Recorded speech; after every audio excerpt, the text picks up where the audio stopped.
Hello, and welcome to another episode of Breaking Through in Cybersecurity Marketing. I'm one of your hosts, Gianna Whitfer, here with my fabulous co-host, Maria Velasquez. And today we are so excited to have James Kessinger. He is the Chief Marketing Officer for Hushly. James, we're so excited to have you on. I'm excited to be with you guys. It's been fun.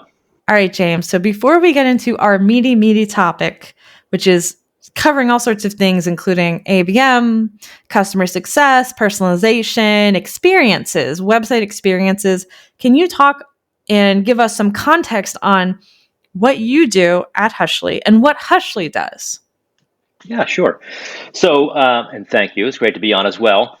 So I'm James Kessinger, right? So I'm the CMO and the COO at Hushly. So I actually have responsibility for all of marketing, sales, customer success, and partnerships at Hushly. But my primary goal, because I'm a marketer at heart, is really running the marketing team. And I started as the CMO about 5 years ago.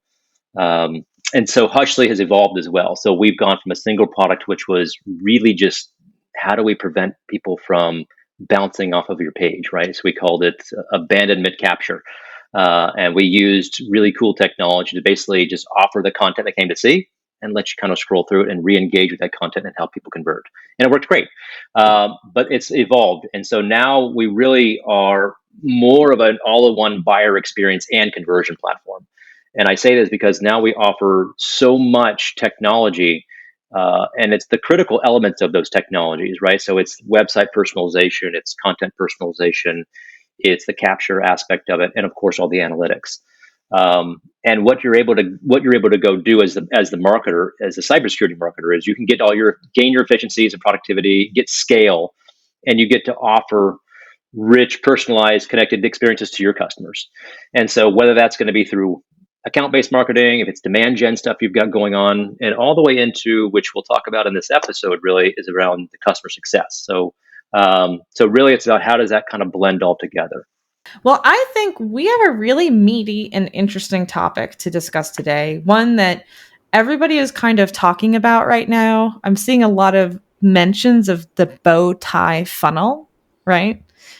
Which is marketing owning not only that prospecting, new logo revenue, but also contributing and even owning retention metrics. Are you seeing that as well? Yeah, I mean, it's funny. We're seeing it across both industries now, but I think first what we saw was cybersecurity kind of leading that charge, if you want to call it that. I think it was interesting to watch the evolution because cybersecurity is actually heavily into ABM, which is interesting as well. And so what we started to see was using the technology, our technology at least, to also now move into the customer success, right? So now marketing owning really from the beginning on the sales side all the way through post sales, if you want to call it that, right? And into the loyalty aspect. And, used to be, I think before people would say, well, great marketing, go get some case studies and help us go feed the frontier. The reality is that I think customer success is looking at marketing and saying, hey, what can you do to help me? You've got a bunch of technology you use to go get these accounts. We need to basically activate these accounts, get them to use our software, continue to have conversations with them, even if it's private conversations, right? So I think what you saw was security and cybersecurity marketers really more leaning into that. And again, we saw it in the mid-market more than we saw it, I think, on the outer side, right? Again, because you've got really big companies that do different things. But I think the mid-market, where you have marketing teams that are a little more scrappier, right? And have to kind of go do things differently. And they're working hand in glove with sales, but they're also now working hand in glove post-sales. So you have, which sometimes means you have to expand your team a little bit more because it is a bit of a different focus and you still have to do things. So I think that's it was an interesting thing that we saw. And again, we started seeing it probably about 8 months ago, just to give you context. Well, that makes sense. I feel like also in cybersecurity from a revenue perspective, it's a lot easier to close a deal that's an upsell or a cross-sell than it is to close a net new logo, right? And then sales cycles. And so it makes sense that a little bit of love and care is given to that side of the funnel, right? Yeah, and I think, look, today, I mean, now more than ever, right? I think, and I think what we see now is it's everyone's sort of leaning into this because of NRR, right? So you've got net revenue retention. I've got to worry about retention because, as you guys know, right, it's easier to sort of continue to at least hold a customer and expand them versus getting a new one. And you're right, and even true on ABM campaigns, right? And I always say, what are you trying to do on ABM? Are you going after net new logos? Are you trying to do upsell, cross sell, or are you trying to expand wallet share? Like I'm going after a big account, right? And there's multiple buying teams. I'm in one, and so I'm just trying to get expansion, right? So I think there's different ways, there's different tactics. I think what we ended up seeing was as people started to look at the expansion opportunities, they said, well, I need to bring in the CS team. And I think that's where the pivot started, especially again in cybersecurity. So I think that's where the pivot started was, hey, that's cool. I can do these campaigns, but gosh, I actually need to be able to communicate with them a little bit better too. Do you think we can talk about everything that's kind of going on with all of our new products? Do you think I can put my QBRs out here? So I think the retention piece is more critical now, and just because of the recession. I mean, it's harder to get new accounts. You got to spend more money. It's a bigger buying team out there now, and deals are taking longer. So I think everybody knows that if I can't shore up the back end, I sure as heck can't. It's going to be harder to bring in the top of the funnel. So. All right. And it's interesting you mentioned ABM as part of this process. I think that, would you say that every net retention or every retention focused marketing effort has to be ABM? I mean, I think it does, right?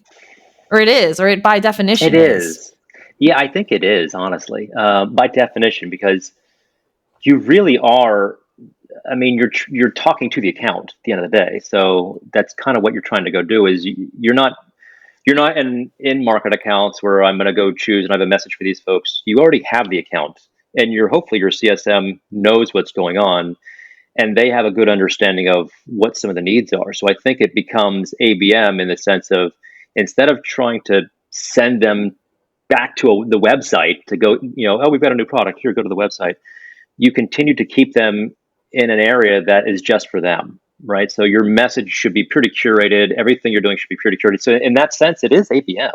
I mean, or ABX, right? The account-based experience.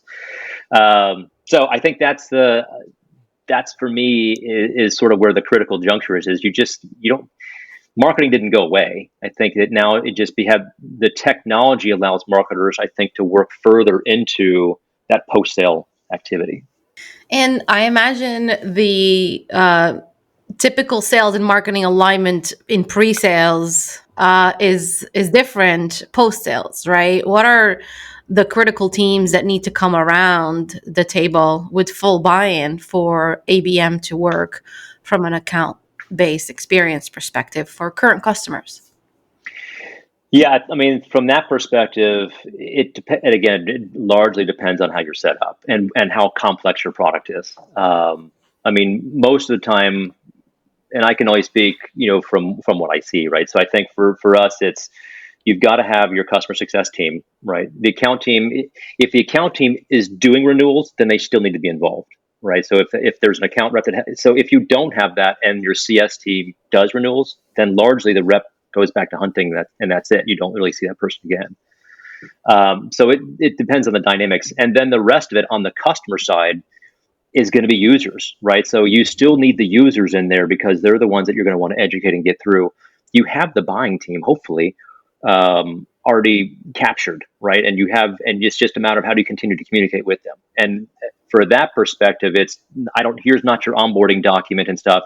That comes back to monthly reviews or quarterly business reviews where you're able to give the information, snapshots of, hey, you're getting an ROI, people are getting usage out of this product that you've sold them, and you've got an area for them to just get a quick snapshot. That looks great, understood. And so when it comes up for your renewal a year later, it's not something wild like, wait, what have you guys been doing for a year? You actually have a conversation that you've had, even if they never get on a call with you. At least you've been, I guess you could say, nurturing to some degree. You could nurture them, right? Because you've been communicating with them and you're giving them information all year round. That is so vital in cybersecurity for all of us listening who are at security companies where you're especially doing preventative technologies, right? Maybe preventative technologies, and the best result of using your product is that nothing happens, right? Yeah. So having, in that case, you might need to bring in the product team too as part of that whole team around that NRR to say, okay, like how can we prove this ROI on this technology that is doing something kind of silently and isn't potentially sending a bunch of alerts out to a Right. SIM or isn't doing a bunch of noisy stuff, which is what a lot of security buyers want, or because they have so many alerts they have to respond to. But then Right. for us as marketers on this side of the house, when we have to prove that ROI, and it's kind of like, well, nothing bad happened. That's a great point, that it should be that if you can like automate that and you don't even have to talk, there's no need for sales or whatever to have had a call. But if you could have been providing that information somewhere, that whole journey, and are able to just quickly pull it up, that's really, I think, a Yeah. valuable thing. Yeah, and I think that's it. I mean, because these platforms, right? These experience platforms, they're not there to do, your ticket management. We're not there. If someone's got a problem, go open a ticket, right? And again, you as the CSM should have an understanding of how many tickets are open and that kind of good stuff. And if you want to track it in that versus somewhere else, sure, go ahead. I think the idea is it gives you the ability to have a consistent experience, consistent conversation, consistent place to go. And as you said, you can bring people into this conversation, whether that's the product teams, and say, what's going on over here in this account, right? And here's who we have, here's who we're having conversations with. Maybe you want to put a special offer just for them, right? And you're like, look, let's put it out, send them an email, drive them here, put a video out there of your, CIO yourself. Hey, here's what we're looking to do. We want to offer this to you guys, et cetera, et cetera. I mean, you can have one-on-one conversations without having to get on a phone at the end of the day, right? You can make offers and let it be known. So let's talk data. And let's talk about what kind of infrastructure and data hygiene a company or a marketing team would need to actually make this happen. Before we dig into the tech stack, Sure. let's talk about those fundamental things that you would need. Yeah. And again, we're broader, right, from our perspective. So, and I'll kind of lay it up front, right? So, Hushly, we are more of an all-in-one buyer experience and conversion platform. So, data is critical for us because we're also doing not just the opt-in compliance, we're also doing the enrichment of that contact. And then we API that into your marketing automation platform and wherever you go from there, right? Even for some people into their CRM. I think the idea is you're going to have data decays, as everybody knows, right? It's like 2% a month of that, right? So it gets down to a really, when we look at opt-in and opt-in compliance, somebody is who's a multinational account cares more about what's going on in their GDPR stuff. We did a lot of that, database, if you want to call it that, where people dump their databases over Europe after GDPR. They're still in the process of rebuilding those over time. And so you need that double opt-in compliance. I think from our perspective, because everything starts in an experience, we're there to personalize, engage those people, those visitors, with relevant either content or experiences, right? Page experiences, etc. And ultimately, what we're doing is our technology is learning how people are converting and what converts the best, right? So it applies that back to when it offers content, what content it's offering, what channel you came in on. Was it LinkedIn? Was it a ad? Was it organic search? Whatever, right? It's learning. So it's learning about visitor behaviors. It's learning about who you are, and it applies that when it makes those recommendations and makes those experiences. At the same time, it's the same time for ABM, right? So ABM, our whole thinking is it's not about the ad. It's not about the email you sent out. Those are great things to get people to do something, to take an action. The action is a click, right? You've got them. Your ad was great. It was personalized. It was their company. It was a great image. They click to go learn more, and they're going to land somewhere. The old days, they landed somewhere, and it was not a connected experience. The ad looked totally different than their website. Like, wait, what happened here? And I think that's where the experience platform piece comes in, is you're there to help provide a connected experience no matter what happens. And so for Hushly, it's about how do we take our customers and provide a better experience for them to offer to their customers. So whether that's a content experience, a website experience, a total page experience, whereas if you're targeting a set of accounts or they're in a particular buying stage or they're on a particular journey and you've set those things up, those pages dynamically render. And again, that's sort of that whole context of you can try to use personalization, not at just the account level. You can take it all the way down if you want to, as we talked about earlier. You can take it all the way down to an individual level. And you don't need a big marketing team. I mean, I use it, and I'm clearly not a big marketing team. I think we have everything from startups, mid market, all the way into the the large enterprise. It doesn't take a lot. What it does need is it needs you to be able to stitch together an experience. You need content. I think is sort of content is sort of the fuel, if you think about it that way, right? So I think content's the fuel that kind of drives everything else. Because if you can't educate your buyers, then it's sort of why are they there? So James, can you give us like because we're talking about the bow tie funnel and the front and the end ABM personalization experiences. Can you give us like and bring Hushly into this too? Like, can you give sure. us an example of an end-to-end experience, potentially using your platform, so that we can envision from prospect to retention, like what does it look like to create something that is so experientially driven to accounts and people? Yeah, sure. And here's what I say: it's not demand gen, ABM, customer success. I think the idea is you can blend demand gen and ABM. Customer success is inherently going to be post sale, so it is going to be a bit of a different experience.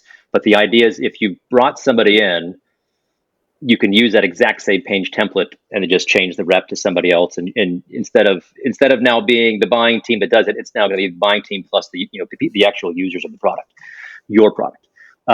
So from our perspective on the front end side, I think that's where we shine, right? Because we have our roots in the demand gen side of the house, and lead capture and the whole experience. So if you think about what marketers are doing today, and especially on the cybersecurity side, what they're ultimately trying to get is not just to get a lead, right? A lead for a lead's sake, right? The idea is I want to be able to get leads, but I need to understand how do I prioritize that? So if I've got 3 people from the same company who come in and they fit my personas and they fit my ICP, I should probably be doing something different with those people versus one person from one company who downloaded something. Okay, great. So we give people the ability to understand that, right? And we give people to be able to understand that. And then it's up to them to go however they want to do something once we've published it in marketing automation. They're like, hey, we have all this stuff. We have this attribution. They downloaded 4 assets, 5 assets, whatever, right? But they fit into this model of it's our ICP. It's these 3 personas that we care about. Let's move them through. Where we see now the blending of those two is the demand gen strategies of in-market accounts, right? So whether you're using demand-based, Sixth Sense, I guess Rollworks is out there, ZoomInfo's got products, Clearbits now, right? Bombora. So you've got all these various intent signals and intent data coming in. We take that data and operationalize it. So if somebody says, and I'll use a good Sixth Sense example. So if somebody's coming through today, right, and they're showing let's just say you've sent them an ad's out there, and you're driving them to your page. They come in, Hushly is going to call up Sixth Sense. It's going to come back and it's going to give us a bunch of data. What we're going to care about is basically what we trigger on. In this case, you did it by buying stage. So there's awareness, consideration, decision, purchase, right? In terms of that's how they've set theirs up. So if somebody's at one of those stages, we're going to dynamically drop them into that experience. So that experience is going to be, you set up a page around really just awareness or awareness consideration, because people collapse those two. So your content, your messaging, your graphics, everything you've got is geared towards that piece of buying at the pure education stage. You're not trying to go offer, very low level stuff like case studies and everything else. You're just trying to educate them about what's your position in the market, what are you doing, how are you doing things, are you unique? And and then a day later, you may come, that visitor or somebody else comes back to that page, Sixth Sense, because it's about a 24-hour, I think, time change for them. So 24 hours later, they say, hey, there's been a lot of activity going on. This company has now moved into decision stage or purchase stage. That whole experience is now going to change for that company. So dynamically, it's going to be a completely different page. There's no logos, no count rep, and that kind of stuff yet. But now somebody's moving, again, based on whatever data signals one of these third parties is kind of telling us, right? And from that perspective, that's when you start to understand who's coming in, because we're capturing what the data in terms of who are these companies. It's anonymous unless you have the demand capture piece going. So you could ungate all your data up front. You could gate it down below or gate some of it. And so you're like, hey, look, if you want this Gartner report, I need some information from you, right? And at that point, now you know who people are. What you're able to go do is if you start seeing account activity, a lot of account activity, that's when you go create really more of a bespoke experience. And that bespoke experience is going to be, I'm going to have my rep in here. We're going to have the rep start doing some outreach, or the SDR, and we're going to start doing some very targeted ads, right? Because ABM is not about just firing out a bunch of display stuff. It's about what's my purpose, right? The purpose is I'm trying to get them and move them through to either book a demo, or you're trying to accelerate an opportunity if they're already in pipeline. And I think that's where we come in handy, right? That's where we come in. We're reading these signals. We can do those things. AI can be working to offer relevant content. The page experiences can be dynamically changing based on what stage of buying they're in, where they are, if they like a certain product, whatever you want, right? It's the size of company and the old industry stuff as well, if you want to do the high level ABM. So all those factors go into how you deliver that experience, and it's connected all the way through from the ad all the way into that website experience. And what we also start to see is website personalization coming in, because nobody just stays on that page that you built for them, right? They're clicking out and they're going to go back to well, what's this website? Let me see this website. So if you're also using website personalization in there, which again is something what we offer, right? So that's another piece of that puzzle, so that you can now again change buttons, change text, change graphics, keeping the experience back to what you already probably do on this curated ABM side. So now the homepage is totally different because of who they are. And I think there's where you start to get the connected digital experience. You could even change CTAs to blend them back to that ABM experience again if you want, right? So I mean, and we do that today ourselves. But I think that's what you're starting to see the rest of the, I guess, industries catch up to, whereas cybersecurity has been a little further leaning into that. At least the companies that we've been working with. So I think that's the interesting piece, is you start to see cybersecurity leaning further into ABM, and then subsequently, obviously, pushing the envelope as of probably the last 8 months ago into the customer success side. Like, hey, we spent all this money, we built these pages, and why not leverage them? Because it's built. Let's leverage them now to go do some onboarding. Let's leverage them to keep talking to these accounts, and just swap out the rep for the CSM in here, and you're off to the races. And I think that it was rudimentary at first. I think you're starting to see companies and marketers get more advanced in terms of, okay, well, let's use this as a different use case, because we've added security onto the pages. You can lock it by, people have to send you their email and you give them a code to get in, or they have to have a valid domain with your valid email address and domain to get into the page. So you get people that are, again, where you're trying to be a little more hypersensitive, not just it's an open page, because none of these pages you can turn off SEO and that kind of good stuff. So, but that's connected. Yeah, and James, talk to us about, you mentioned earlier, it doesn't really take a lot to get started. Like, let's say it's a marketing team of one or two, and they're on Hushly, and they want to create some of these experiences that you described. Talk to us about what are sort of the required skills to get started. Like, do you have to know conversion rate optimization? Do you have to know HTML for the custom landing pages? Do you need to be a strong marketing ops person to get all of these set up? Is it possible for a generalist marketer to actually do all these? Yes. No, I hear you. It is. I mean, so we're no code, right? So the idea is, and again, we've built the platform to get scale, right? And to be it for a marketer. So it doesn't, so you're not, because the problems today are, right, marketing ops sometimes is the bottleneck. Hey, go build me 5 new pages, go get me something else, right? And I think that's the idea for us, is we did them with no code so that a marketer could go in there and set these pages. And it's just, we've got templates, and we're actually going to have templates across the platform now, which are coming out within a few weeks. So by the time we have our podcast here, it's going to be, for your hub, you'll have completely different look for your hubs, for your landing pages. And we have templates already that you can kind of do in ABM. What we're going to have more robust, because we had such basically knowledge now of what's been working, we're able to kind of build, some good outlines and designs based on that. So I think that for one is making it easy for marketers to go set up, get yourself designed. You need marketing ops because you do have to do the field mapping to your marketing automation platform.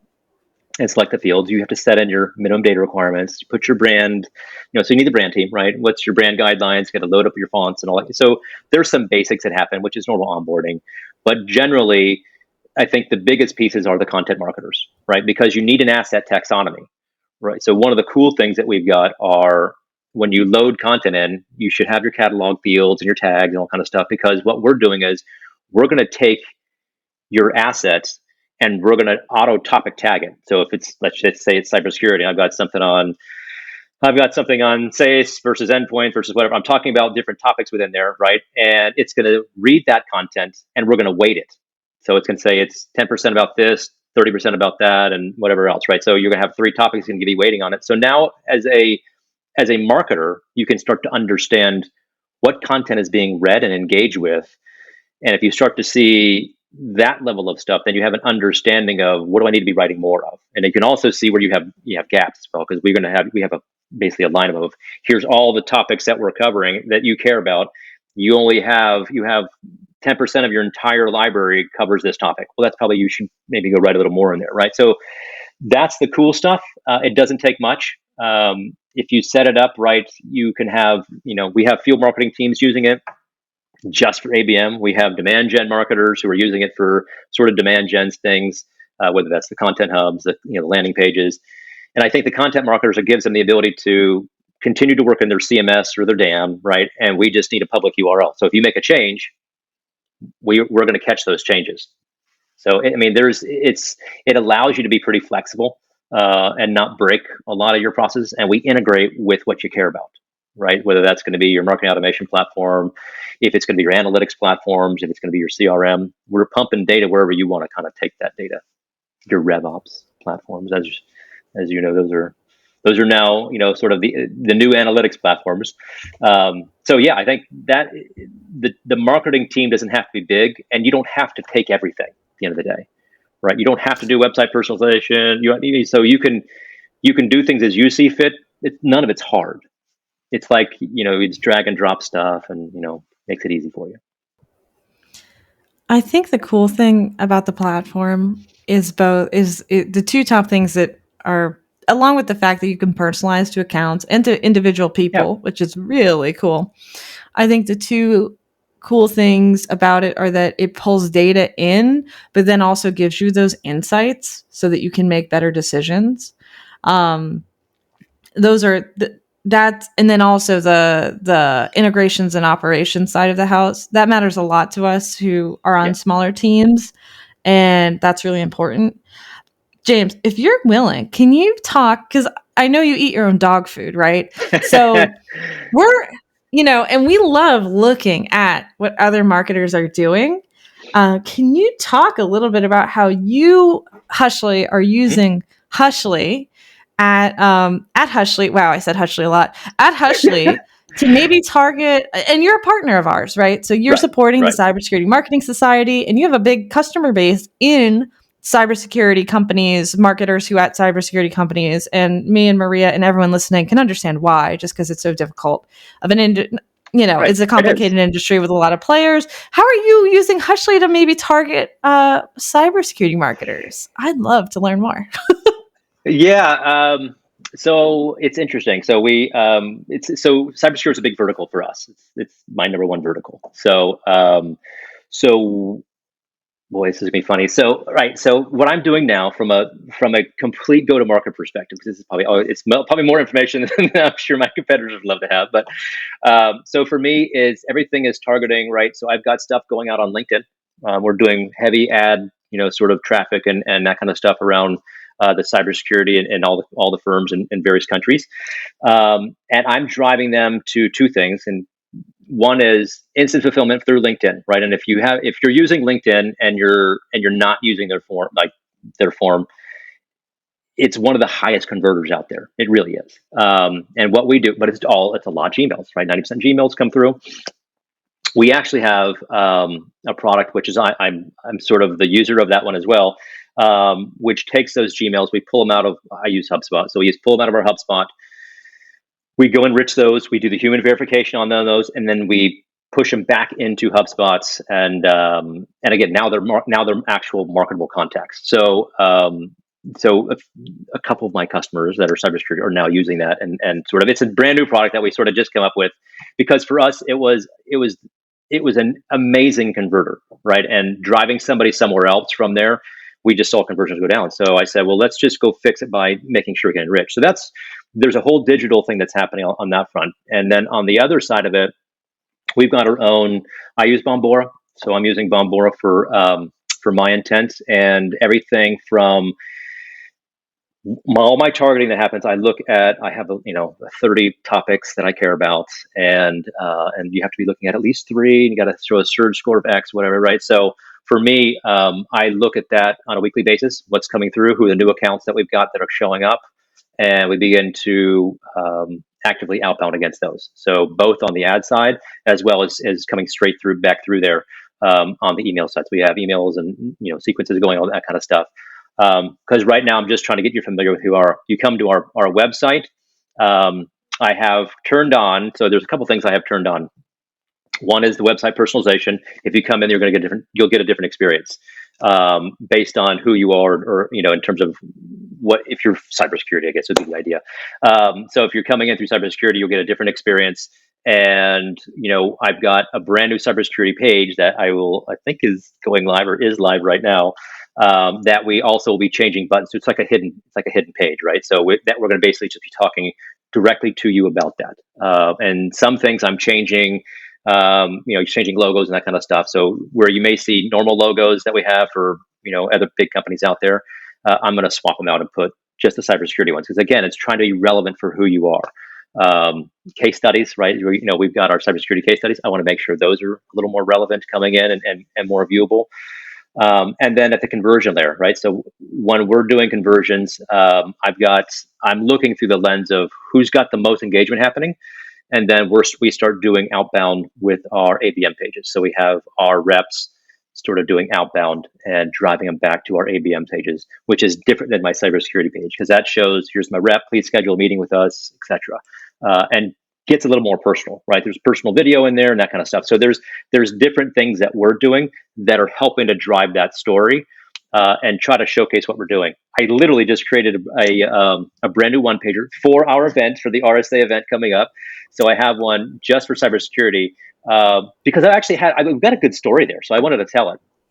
I've got a cool report that we're coming out with. So every couple of years, we look at all of our data and from all of our customers. And we just aggregate that up, like how are things converting, what channel converts the best? Is it Facebook? Is it Instagram? I mean, because it's whatever you're using in UTMs and whatever we can kind of see, because there's a lot of personalization that's happening. So, but it's also based on what we can use in our technology. So we just happen to have a lot of data around cybersecurity. So one of my older ones has got cybersecurity as vertical, and we can see what's kind of working there.